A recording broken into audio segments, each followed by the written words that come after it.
sei quem está aí na mídia. Se tiver como botar na NTLH, coloca por favor. Ano novo, novas decisões. Sempre esse período do ano nós nos remetemos para essa reflexão, não é? Que decisões nós vamos entrar para o novo ano? Josué 24:15, uma das declarações mais belas da palavra de um servo do Senhor. Mas, se vocês não querem ser servo do Senhor, decidam a quem vão servir. Resolvam se vão servir os deuses que os seus antepassados adoravam na terra da Mesopotâmia, ou os deuses dos amorreus na terra de quem vocês estão morando agora. Vamos dizer junto a parte B desse versículo? Porém, eu e a minha família serviremos a Deus, o Senhor. Na versão tradicional, eu e a minha casa serviremos ao Senhor. Hoje pela manhã, conversando com a líder das nossas mensageiras do rei, ela me trouxe uma pergunta de uma das mensageiras.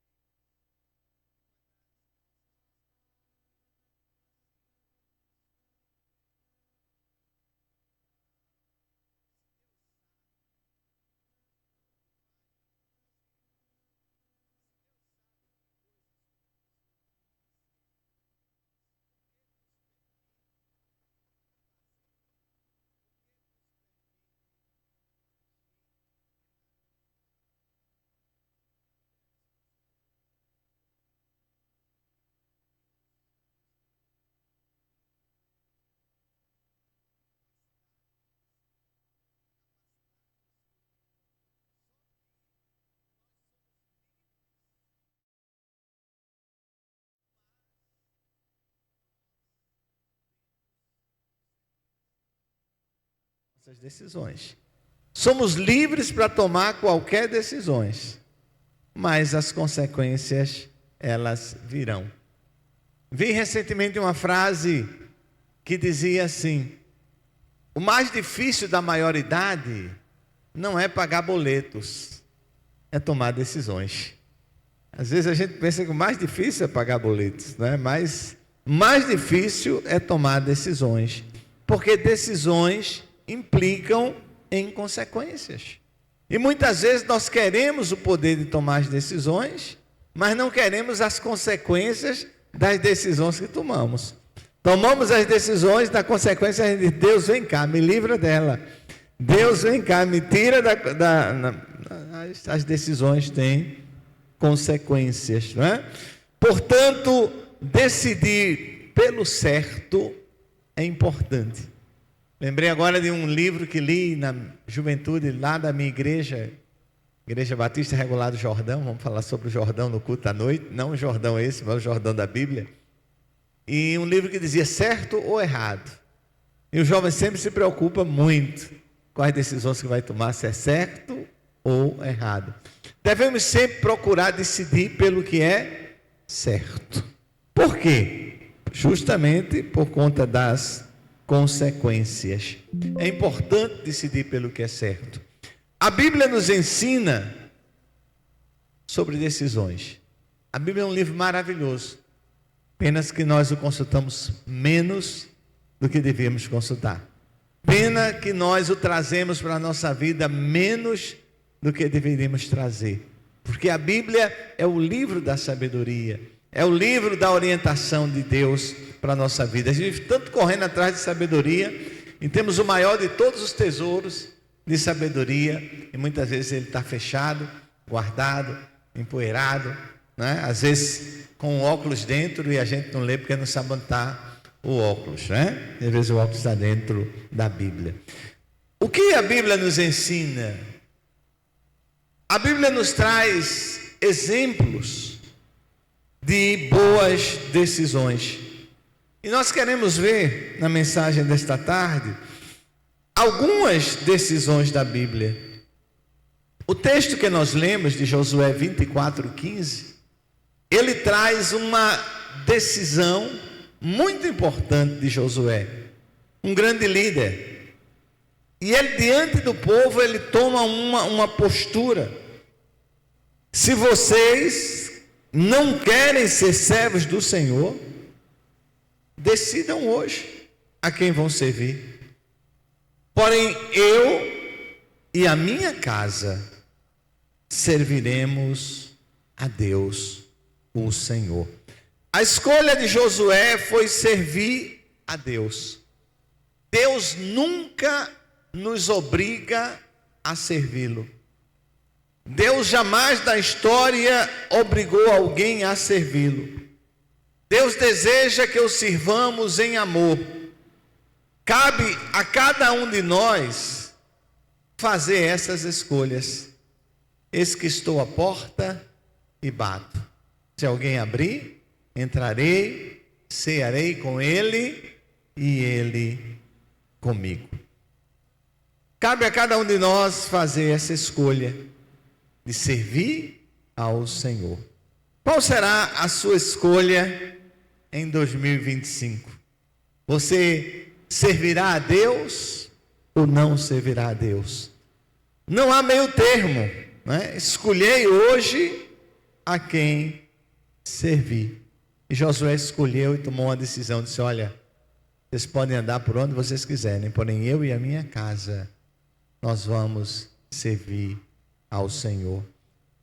Uma outra decisão que a Bíblia nos mostra é a decisão de Davi. Salmo 116, verso 1 e 2. Davi vai dizer: amo ao Senhor, porque Ele ouviu a minha voz e a minha súplica, porque Ele inclinou a mim os seus ouvidos. Portanto, o invocarei enquanto eu viver. Olha a decisão que Davi toma: eu o invocarei. Quando tiver com problemas, também. Eu invocarei quando tudo estiver bem, também. Eu invocarei enquanto eu viver. Davi está dizendo: durante toda a minha vida, eu invocarei ao Senhor. A escolha de Davi é uma escolha de orar. Davi escolheu orar. E ele apresenta seu raciocínio por trás de uma escolha. Ele diz: porque Deus ouve e responde orações.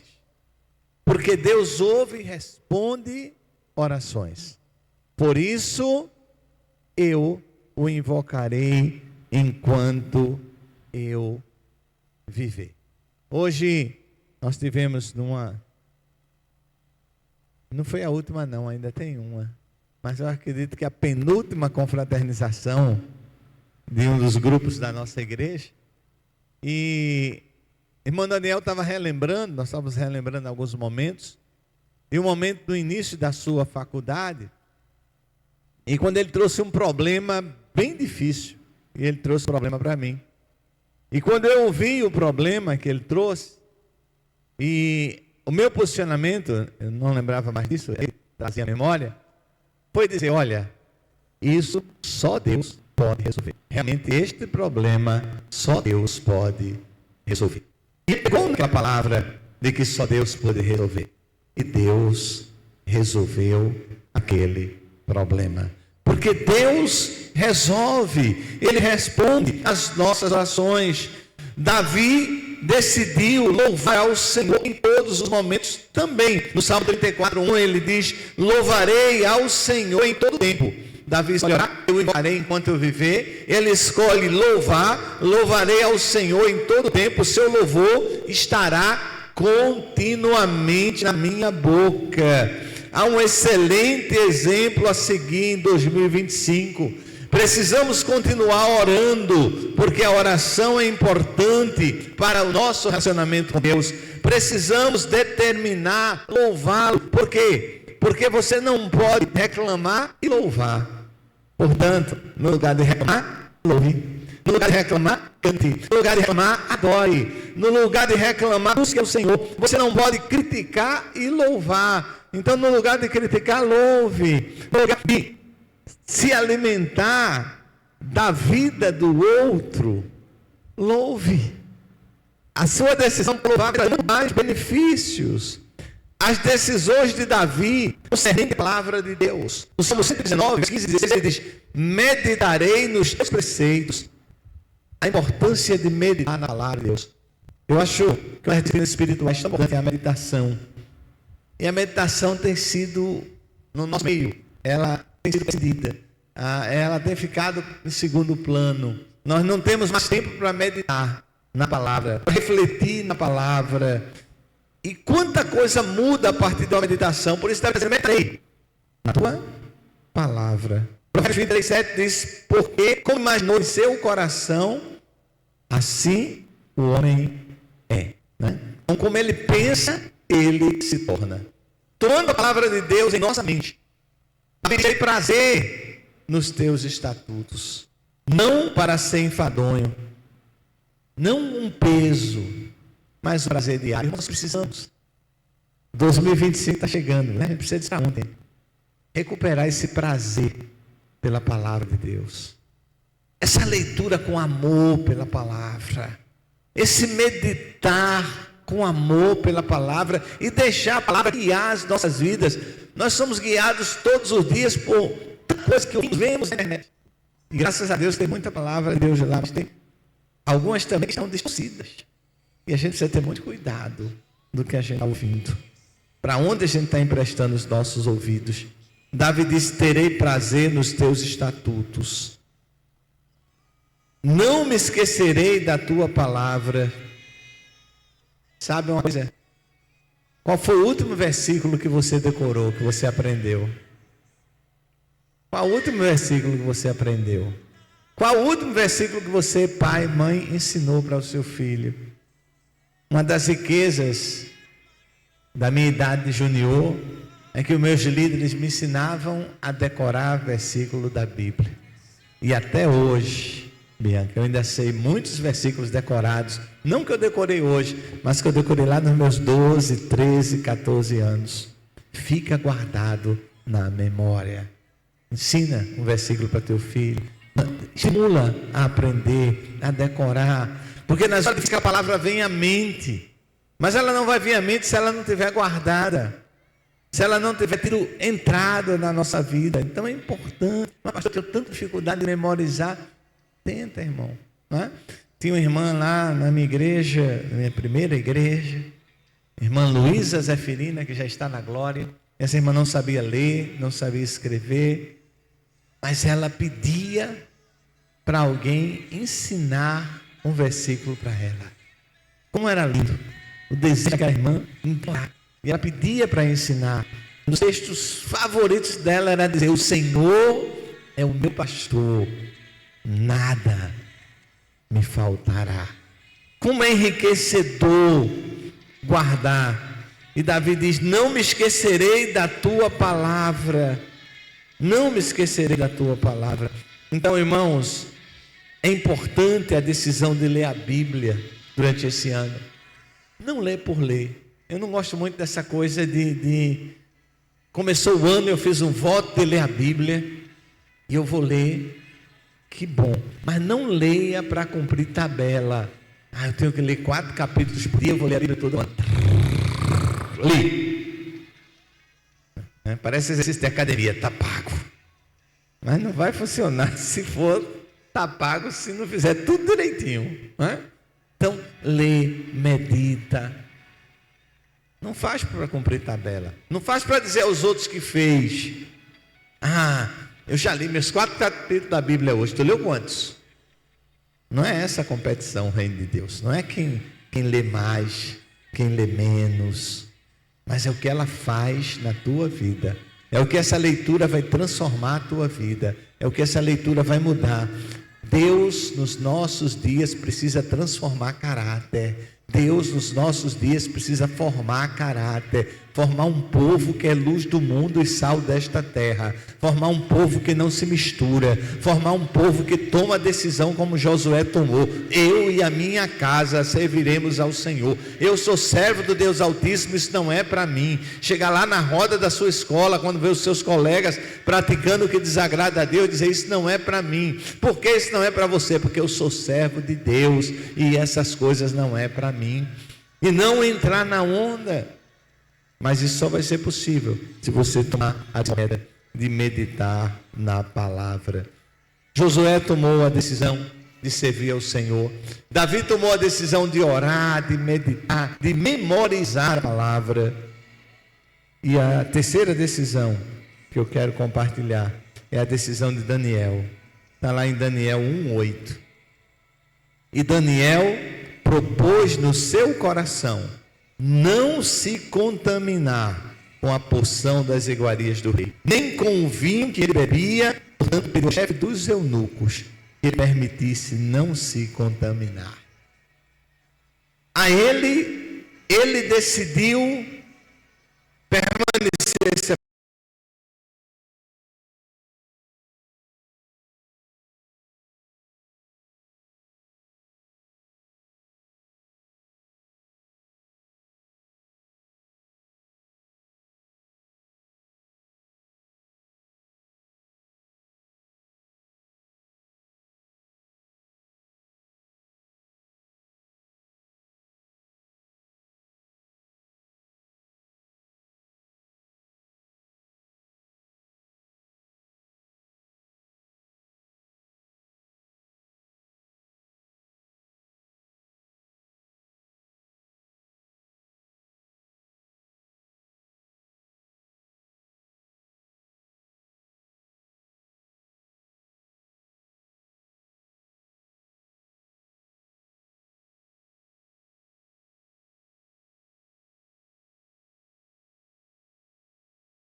separado.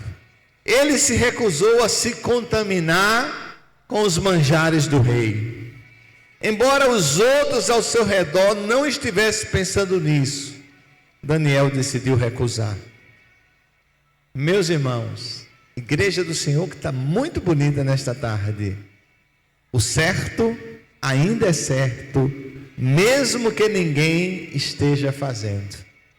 O certo ainda é o certo, mesmo que ninguém esteja fazendo. E o errado ainda é o errado, mesmo que todo mundo esteja fazendo. Não é? O certo ainda é o certo, mesmo que ninguém esteja fazendo. E o errado continua sendo o errado, mesmo que muita gente esteja fazendo. Daniel tomou uma posição pelo Senhor, quando seria fácil não fazê-lo, mas ele decidiu não se contaminar. Ele propôs no seu coração. A decisão dele não foi apenas um capricho, mas ele teve convicção pessoal naquilo que fez. Precisamos de algumas convicções sinceras na nossa vida. Esta geração precisa de convicções. Eu e a minha casa serviremos ao Senhor. Esta é uma convicção. Devemos ter o propósito de viver uma vida santa diante de Deus. Vidas santas não são resultado do acaso. Elas têm propósito. Filho pródigo, você conhece o texto?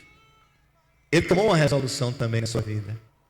E daí toda a história do filho pródigo, a parte que eu mais gosto é quando ele diz: levantar-me-ei e irei ter com meu pai.